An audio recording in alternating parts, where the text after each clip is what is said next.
Excerpt 8.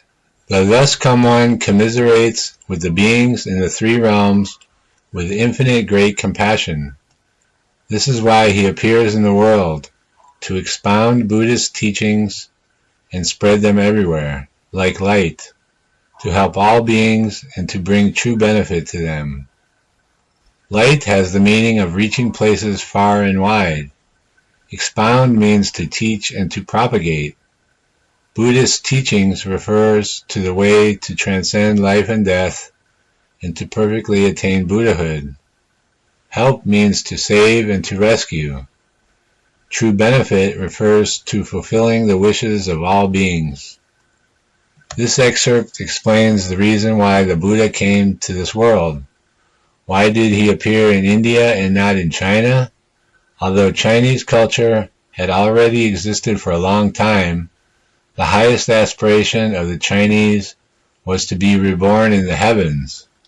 They did not have the thought of transcending the three realms. For rebirth in the human or heavenly paths, Confucian teachings and Taoist teachings were sufficient.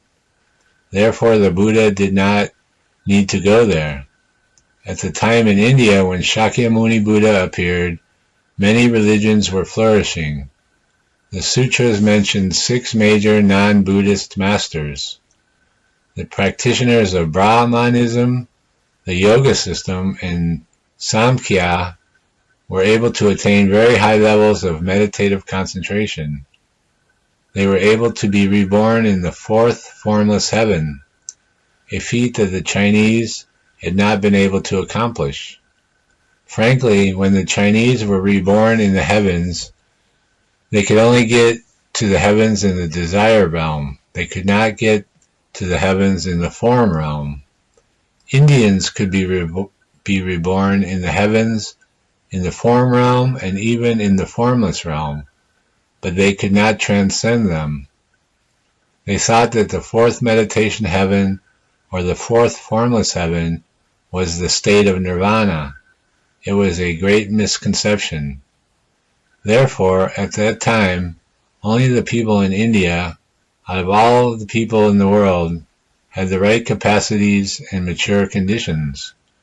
The Buddha commiserated with the beings in the 3 realms and appeared there to help them transcend the 6 paths and attain the true Bodhi and Nirvana. The Buddha was impartial. When the conditions of the beings in the place were mature, he would use the most appropriate method to teach them. As stated in Universal Door Chapter, for those who will only be liberated upon the manifestation of a Buddha, then the manifestation in the form of a Buddha will appear to present the teachings. In India, they needed a Buddha to teach them, and in China, they needed a Bodhisattva. The manifestations were different, but the objective was the same. The objective was to help all beings and to bring true benefit to them.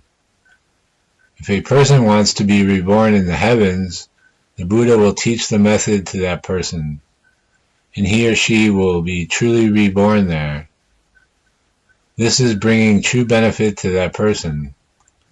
The absolutely perfect true benefit is attaining Buddhahood.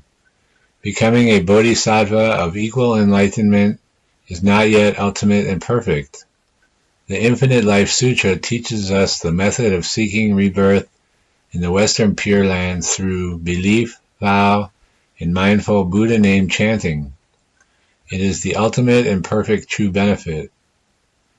As mentioned in the 3 Pure Land Sutras, we can perfectly accomplish the goal of rebirth in the land of ultimate bliss in one lifetime, without waiting until the next lifetime.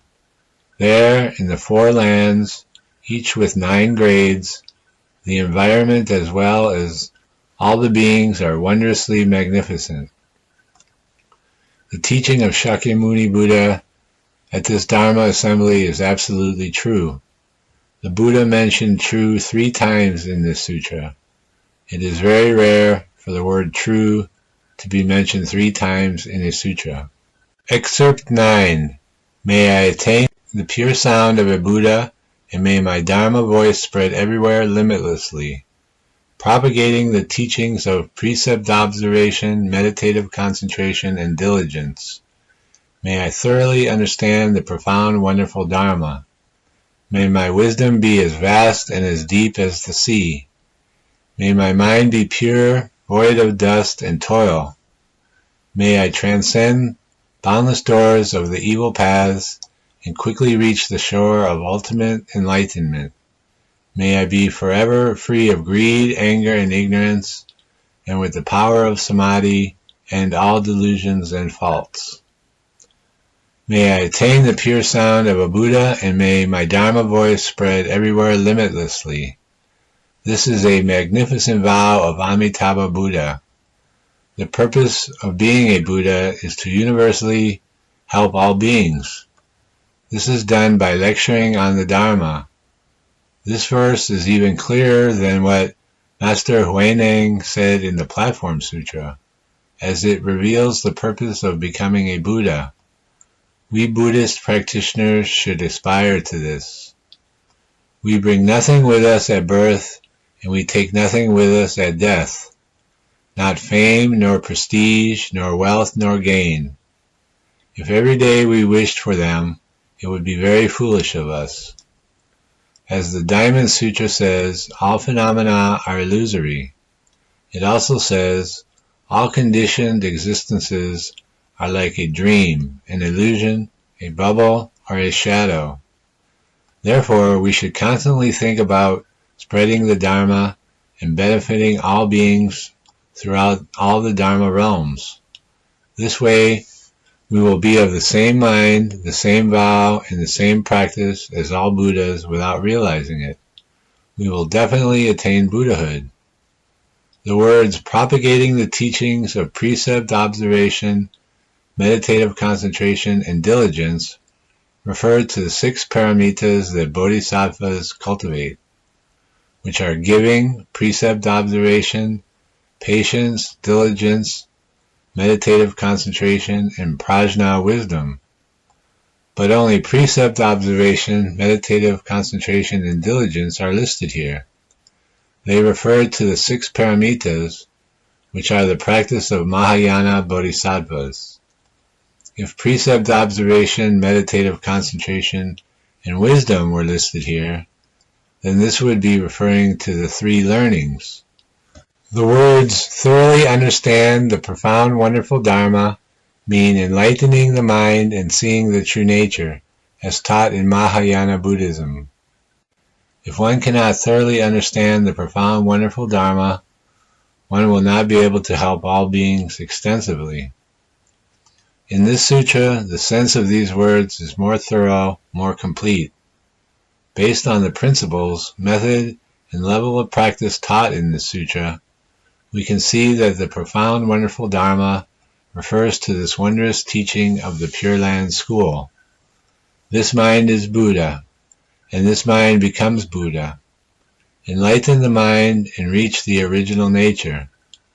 Mindfully chant the Buddha name, attain rebirth in the Western Pure Land, and without retrogression attain Buddhahood.